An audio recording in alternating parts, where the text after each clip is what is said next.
Hospitality industry की अगर बात करें तो वो अपने आप में बहुत महत्वपूर्ण है। मैं एक आंकड़े देख रहा था, तो अगर होटल की बात करें तो दिल्ली में 78% ऑक्यूपेंसी का रेट है।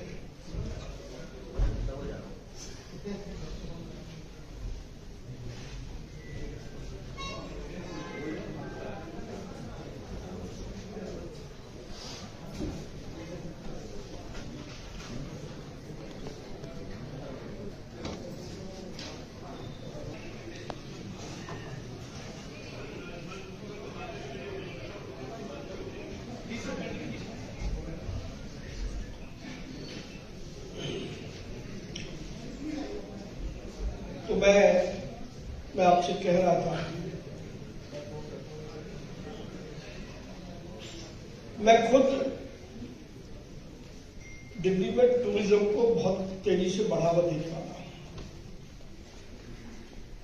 आने वाले समय में बहुत जल्दी मैं चांदनी चौक में चाट पकौड़ी का म्यूजियम बनाने जा रहा हूं। मेरे पास पूरी योजना है, मैंने सरकार से बात कर ली है।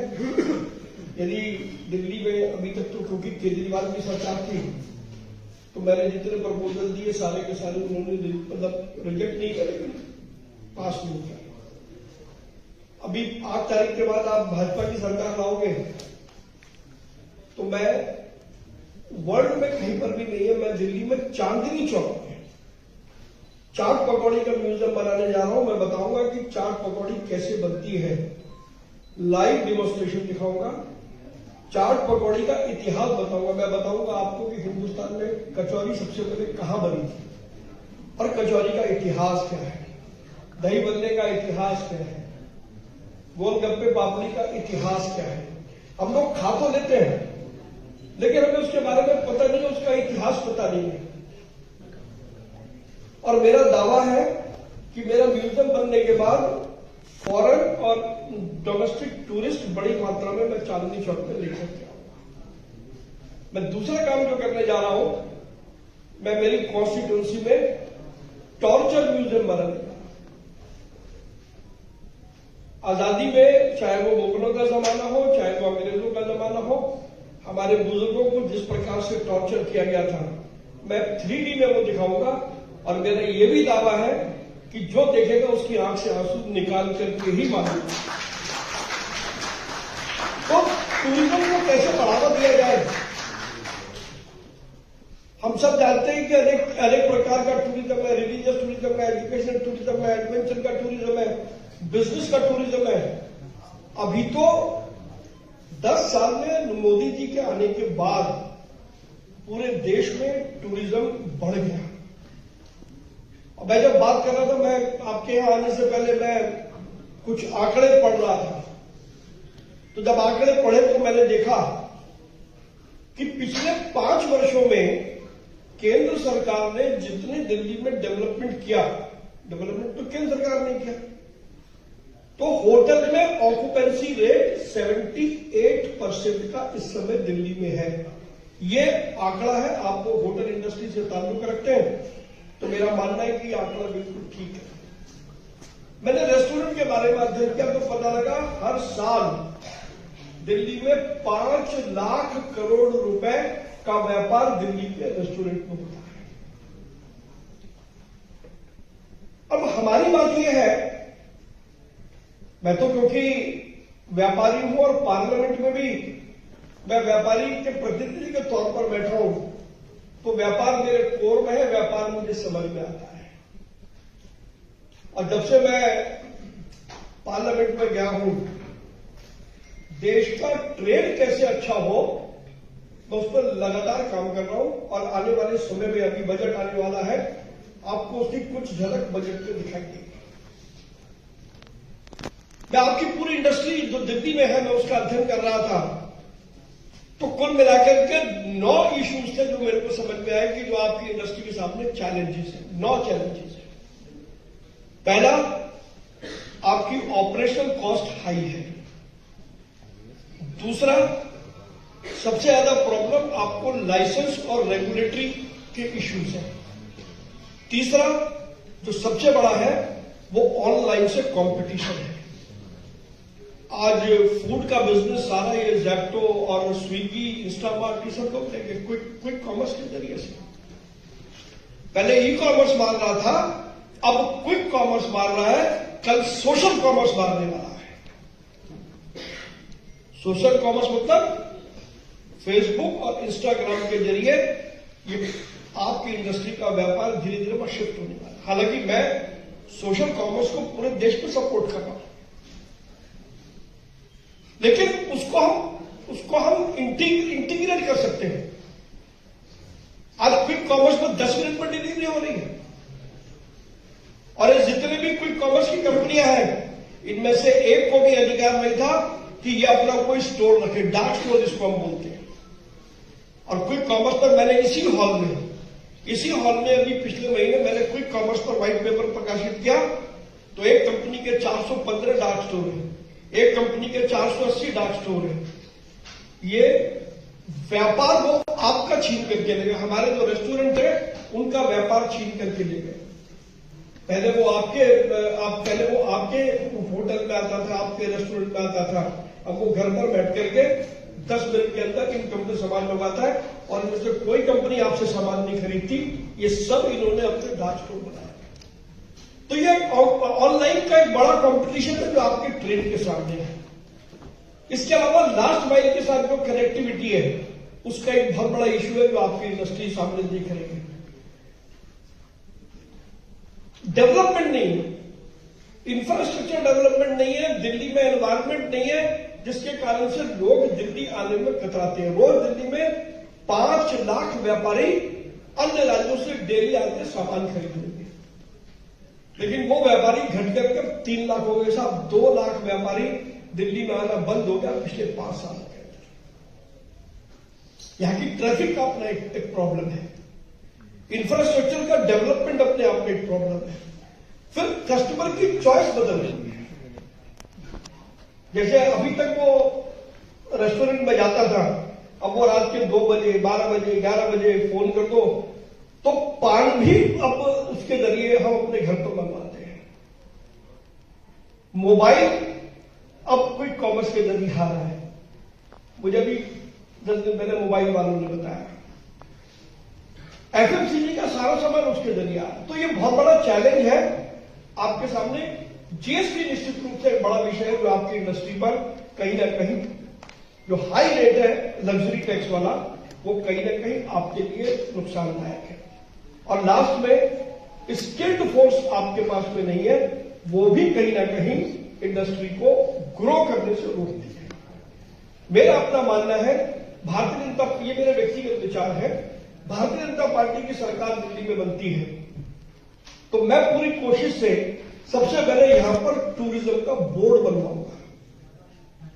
अगर दिल्ली गवर्नमेंट का टूरिज्म का बोर्ड बन गया तो फिर अभी जो बात अभी वीरेंद्र सचदेवा जी कह के गए थे सिंगल विंडो क्लियरेंस, वो केवल बोर्ड बनने से ही सिंगल विंडो क्लियरेंस आसानी से हो सकता है। नहीं तो बहुत सारे डिपार्टमेंटों को इंटीग्रेट करेंगे तो उसमें टाइम लगता है। तो मेरा अपना मानना है कि सबसे पहले तो टूरिज्म के लिए दिल्ली में बोर्ड बनना चाहिए। वो बोर्ड क्या काम करेगा? जो रेगुलेटरी इश्यूज हैं, कॉम्प्लायंस के हैं, टैक्सेशन के हैं, उस पर बात करेगा, स्टेक होल्डर के साथ चर्चा करेगा।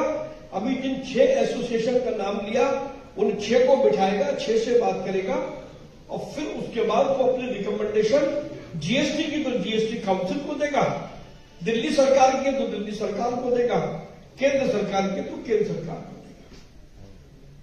तो एक बोर्ड का बनना बहुत जरूरी है। इसके अलावा दिल्ली को हम टूरिस्ट डेस्टिनेशन कैसे बनाएं, जबकि दिल्ली में टूरिज्म की बड़ी संभावनाएं हैं और जितने टूरिस्ट स्पॉट दिल्ली में उतने कहीं पर भी नहीं है। तो दिल्ली को टूरिज्म का एट्रैक्टिव सेंटर कैसे बनाया जाए, वो चर्चा भारतीय जनता पार्टी की सरकार जो दिल्ली में बनेगी, आप 6 की 6 एसोसिएशन को बिठाएगी, आपसे बात करेगी और कंसल्टेशन का एक प्रोसेस चालू होगा। तो मैं समझता हूं कि दिल्ली में हम टूरिज्म को बढ़ावा दे सकते हैं और अगर 5 लाख करोड़ का व्यापार जो मैं बता रहा हूं रेस्टोरेंट का है, तो हम आने वाले 3 सालों में इसको 10 लाख करोड़ रुपए का कर सकते हैं। कितनी संभावना। जो होटल की ऑक्यूपेंसी है 78% की, अभी पूरे देश में बॉम्बे सबसे हाईएस्ट है, 79.75% वो परसेंटेज उनकी है। हम 1.5% पीछे, लेकिन अगर 1.5% हम 2% बढ़ा दें तो हमारे होटलों में और लगभग दुगने व्यापार का लाभ हो सकता है। और जब होटल का व्यापार बढ़ेगा, रेस्टोरेंट का व्यापार बढ़ेगा, तो हमारे जो टैक्सी और टूर ऑपरेटर भाई लोग हैं, बाय डिफॉल्ट उनका भी व्यापार बढ़ने वाला है। तो मेरा अपना मानना है कि टूरिज्म को एक इंडस्ट्री के रूप में देखना चाहिए, कॉम्प्रिहेंसिव इंडस्ट्री के रूप में देखना चाहिए, जिसमें आपको यहाँ 6 एसोसिएशन हैं, इसका मतलब 6 वर्टिकल है जो इसमें काम करते हैं। तो पहली तो मैं आपको ये सलाह दूंगा कि आप, मैं क्योंकि देश के 9 करोड़ व्यापारियों का भी मैं रिप्रेजेंटेटिव हूं, तो मेरा जरा ज्यादा इंटरेस्ट रहता है। मैं चाहूंगा कि पहले तो ये 6 वर्टिकल की एक कोऑर्डिनेशन कमेटी बननी चाहिए, यदि आप दिल्ली में वास्तव में व्यापार को ग्रो करना चाहते हैं तो। नहीं तो क्या होगा कि 6 लोग 6 तरीके की बातें करेंगे और सरकार किसी की भी वो सूट करता है, एक बात आप कह कर देंगे, दूसरा उसके कुछ बाद में कह जाएगा। तो अगर 6 के 6 लोग मिलकर के कोई बात करेंगे और एक यूनानिमस डॉक्यूमेंट अगर तैयार करेंगे, तो निश्चित रूप से सरकार को सुविधा होती है कि सरकार उस पर बात करेगी, उस पर काम करेगी और स्ट्रक्चर्ड तरीके से ट्रेड दिल्ली में ग्रो कर सकता है। तो मैं समझता हूं कि आज के इस सेमिनार की ये उपलब्धि तो जरूर हो सकती है कि हम 6 की 6 एसोसिएशन जो यहां पर बैठी हैं, अगर 6 की 6 आपस में मिलकर के पहले अपने आप को कमिट करें कि हम दिल्ली में 6 के 6 लोगों के व्यापार को ग्रो करने के लिए वी विल स्टैंड टुगेदर। आपके लिए बहुत सुंदर आप बता रहे हैं। मैंने इसलिए कहा कि मैं पहले बोलकर निकलता हूं कि मुझे दूसरे कार्यक्रम है तो उसमें भागना है। आज नहीं, प्रवीण जी इनके लिए मतलब क्या है, जो अपनी मसरूफियत बता रहा हूं उसके लिए 2 लाइनें। आज नहीं, कल सुलझाएंगे तेरी उलझी हुई जुल्फों को। आज नहीं, कल सुलझाएंगे तेरी उलझी हुई जुल्फों को, आज उलझे हैं जरा वक्त को सुलझाएंगे।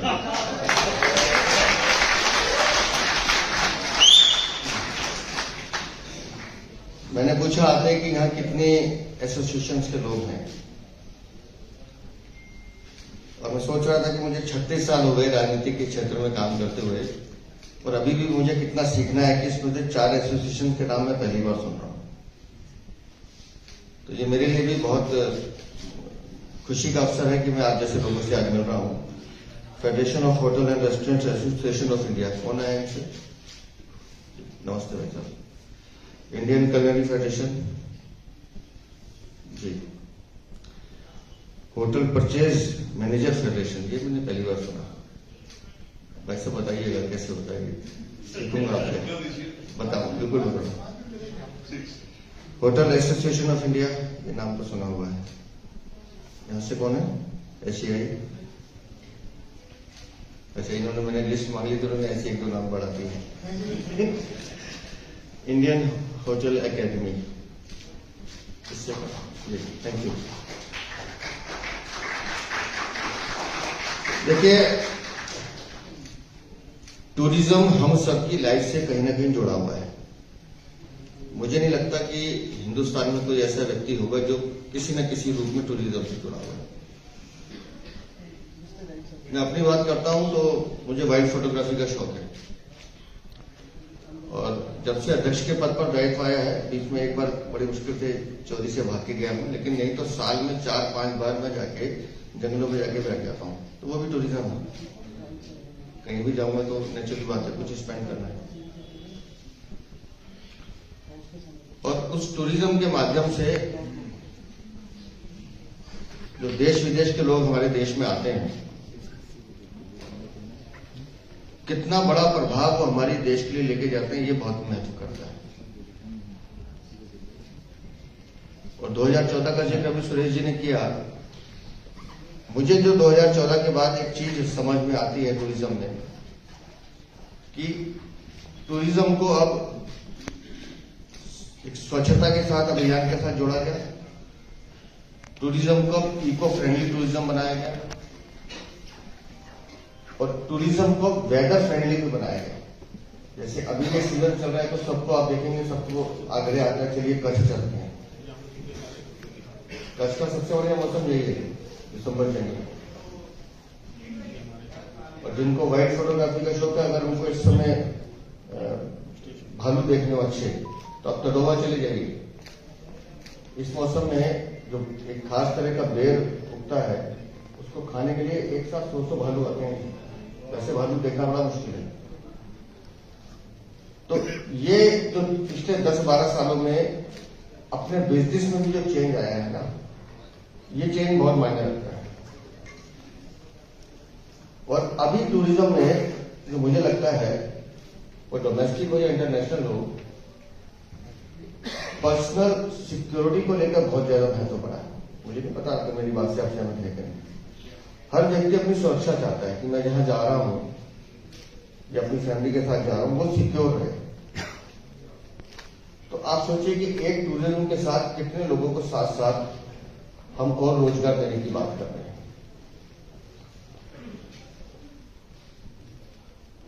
और अभी आज हम यहां बात कर रहे हैं, मैं उस दिन एक रिपोर्ट पढ़ रहा था कि जितनी 52 देशों की जनसंख्या है, उतनी जनसंख्या के मुकाबले उस दिन मकर संक्रांति को इतने लोग अगर कुंभ में स्नान कर रहे थे, तो आप समझ लीजिए कि 3.5-4 करोड़ लोग अगर एक दिन में स्नान कर रहे हैं, तो कहां से टूरिज्म कहां पहुंचा है। ये हमारे देश की ताकत, ये हमारे देश की ताकत। और अभी भी फरवरी तक वो कुंभ चलने वाला है। देश विदेश के कितने लोग वहां आ रहे हैं।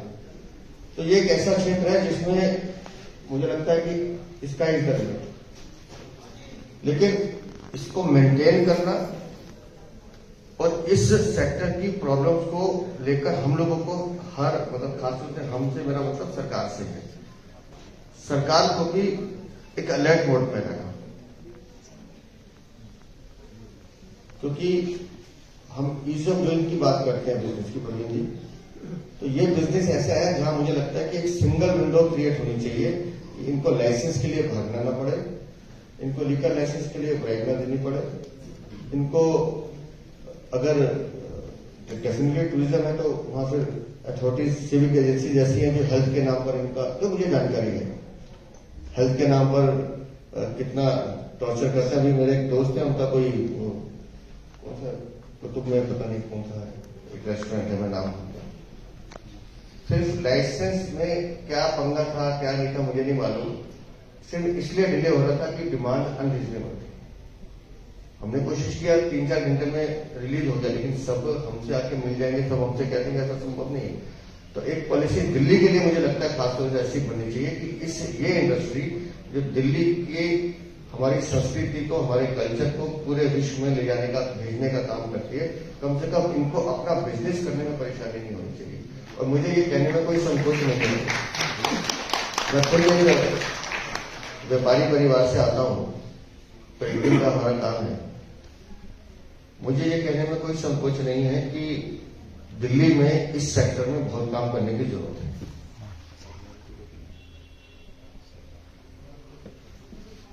और जितना प्रेशर इस इंडस्ट्री पे रहता है, उस हिसाब से वो फैसिलिटीज आपको मिले। मुझे डिटेल में सोडी साहब ने, कुछ लोगों ने प्रॉब्लम्स बताई हैं, लेकिन अभी क्या है कि हम चुनावी मोड में हैं, अभी हम कुछ भी घोषणाएं कर देंगे, आप लोग भी ताली बजा दोगे। लेकिन एक बात समझ लीजिएगा, व्यापार के लिए, व्यापारियों के लिए और इंडस्ट्री के लिए अगर कोई पार्टी आपके साथ कभी भी खड़ी रही है या खड़ी रहेगी तो वो भारतीय जनता पार्टी की दूसरा है। इस बात को आपको समझना है।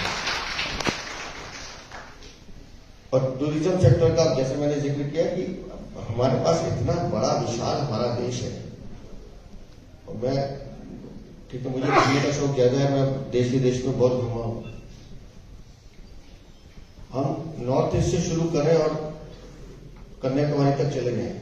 कोई सेक्टर ऐसा नहीं है जहां ऐसी कोई ना कोई हमारी सिग्नेचर पर्सनैलिटी नहीं है जिसको, या सिग्नेचर हमारा मॉन्यूमेंट नहीं है जिसको देखने लोग नहीं जाते। हम गया की बात करेंगे तो बौद्ध की बात करते हैं, राजस्थान की बात करते हैं तो उसका अपना एक अलग कल्चर है। हिमाचल की बात उन्होंने की तो हिमाचल अपने आप एक टूरिज्म की इंडस्ट्री है। और हमारे, जैसे मैंने कहा ना, हर वेदर का हमारे यहाँ टूरिज्म है। मुझे सीखने का जैसे अवसर मिला, मैं स्पोर्ट्स का कोई कंपटीशन था तो मैं शिलोंग में था, तो मुझे बताया गया कि जून की बात थी। बोले आप जून में आए, बोले यहाँ तक आए तो चेरापूंजी जरूर जाएगा। लेकिन वहां क्या है? बोले अगर चेरापूंजी को देखना तो जून में देखिए, उसके अलावा देखने का मजा नहीं।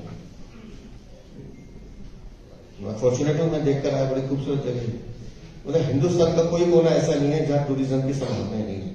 और मुझे तो लगता है कई बार ये इंडस्ट्री छोटी पड़ जाएगी, इतना टूरिज्म का हमारे यहाँ स्कोप है।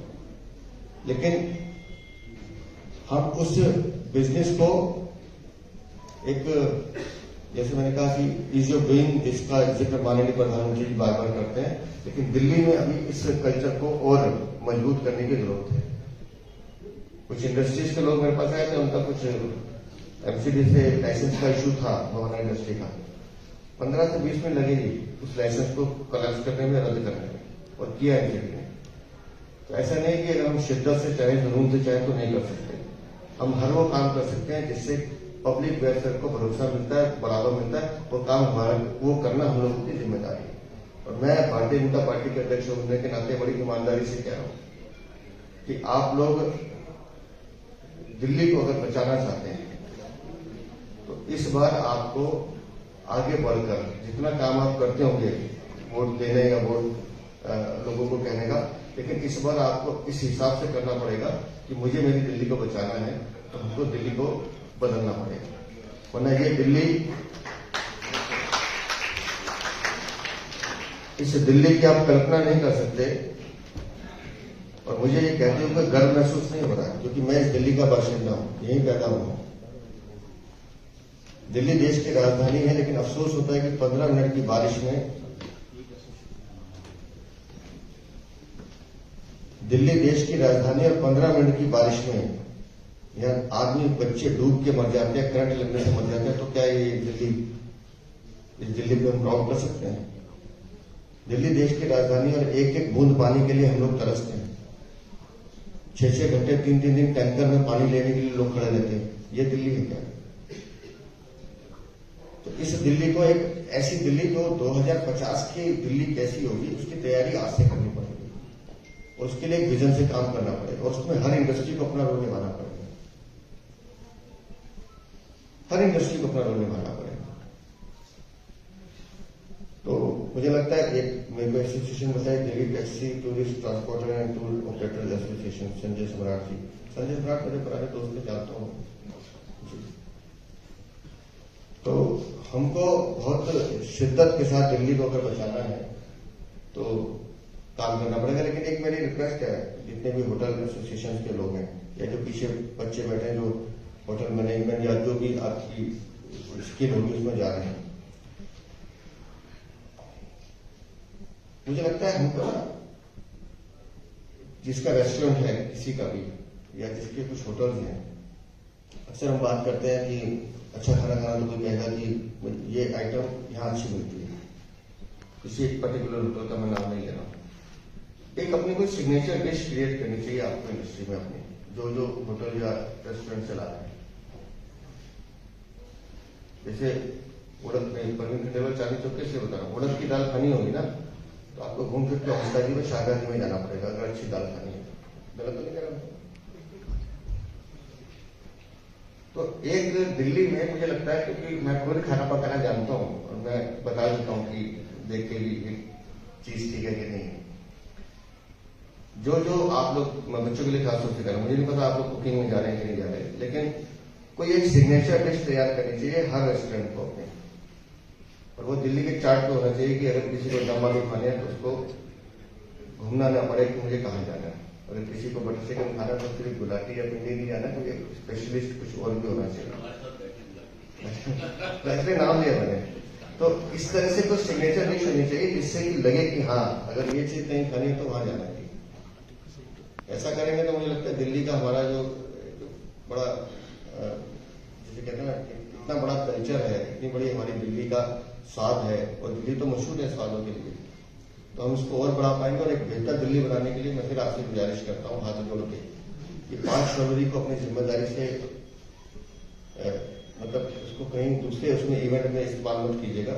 उस दिन मैं, मेरे मित्र, मेरा परिवार और जिन जिन लोगों से मेरा संपर्क है इस इंडस्ट्री में, हम उन सबको मोटिवेट करें कि इस दिल्ली को बचाने के लिए, दिल्ली को बदलने के लिए, और प्रधानमंत्री जी खुद चाहते हैं इस दिल्ली को और बेहतर बनाना है, उनका हाथ मजबूत करने के लिए इस बार भारतीय जनता पार्टी को सपोर्ट करें। बहुत बहुत धन्यवाद।